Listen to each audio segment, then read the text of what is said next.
Sir இப்போதைக்கு டிட்வா எங்கே இருக்குது, எதை நோக்கி நகர்கிறது? கண்டிப்பாக. வணக்கம் ஐயா.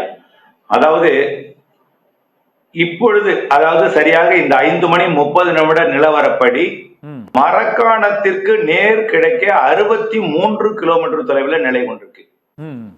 ஆக மாமல்லபுரம் அல்ல, தெற்கே வந்து விட்டது, மரக்காணத்திற்கு கிழக்கே இருக்கிறது.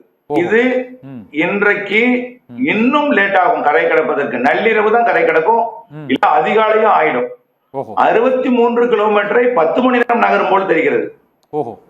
ஆக மிக மெல்ல நகர்ந்து புதுச்சேரிக்கும் மரக்காணத்திற்கும் இடையே வரும்போது அது வெல் மார்க்டு லோ பிரஷரா ஏற்கனவே செயலிழந்திருக்கணும்.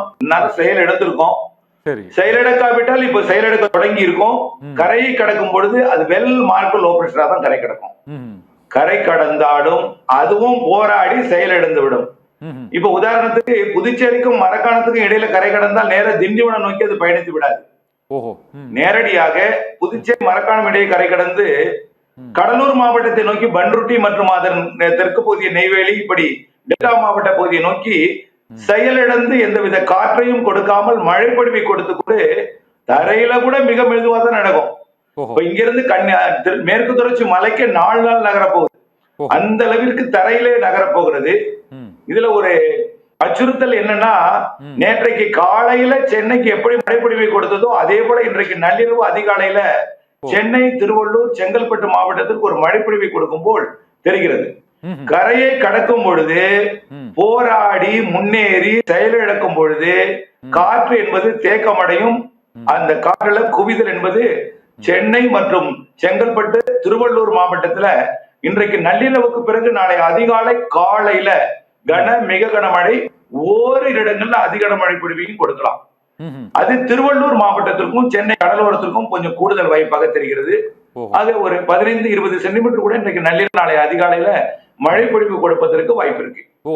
இந்த நிகழ்வு இப்போதைக்கு இந்த நிகழ்வு அப்படியே செயலிழந்து இன்று மதியத்திலிருந்து இப்போது வரை ஒரு பெரிய அளவுல மழைப்பொழிவு இந்த பகுதிகளில் இல்ல.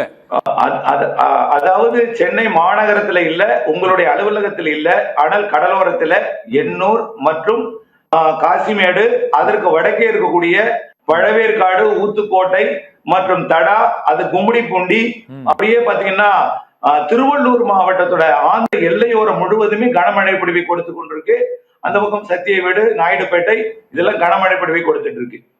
இது நெருங்கும் பொழுது அங்கே பெய்யும் மழை சென்னையில் குவியும், கண்டிப்பா குவியும். நாளைக்கு அதிகாலையில திடீரென்று ஒரு ரெட் அலர்ட் கொடுக்கலாம்.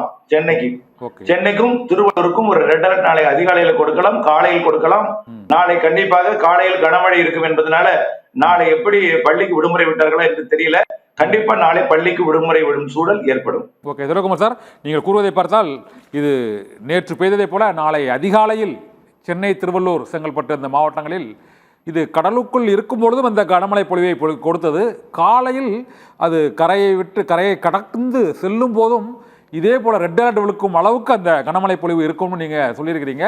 ஆனால் இது கடலுக்குள் இருக்கும் போதும் இந்த அளவுக்கு மழை பொழிவு கொடுத்தது, இது கரையை கடக்கும் போதும் மழை பொழிவை கொடுத்தாலும் எப்போதுதான் மழை நிற்கும் சார்?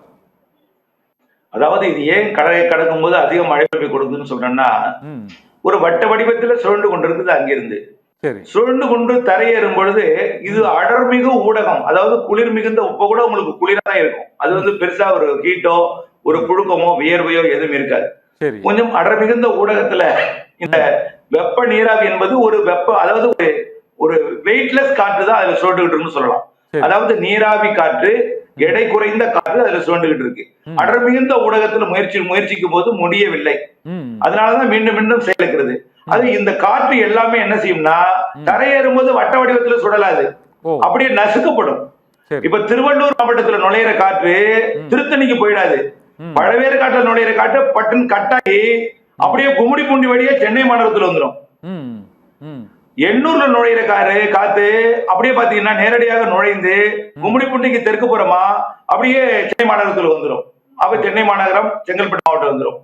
அதே போல நம்முடைய துறைமுகத்திலேயோ அல்லது ராயபுரம் பகுதியில் நுழையிறது, மாதவரம், அப்புறம் அப்படியே பாத்தீங்கன்னா அண்ணா நகர், இப்படியே திரும்பி தெற்கு நோக்கி வந்துடும்.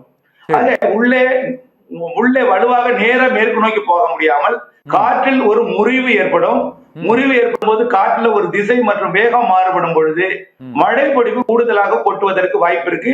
திருவள்ளூர் மாவட்டத்தோட கிழக்கு பகுதி, சென்னை மற்றும் செங்கல்பட்டு மாவட்டத்துல நாளை அதிகாலை காலையில. பிறகு இது தெற்கு நோக்கி நகர்ந்தால் அந்த மழை பொழிவு ஓய்ந்து விடும். இருந்தாலும் முற்றிலுமாக மழை நிக்காது.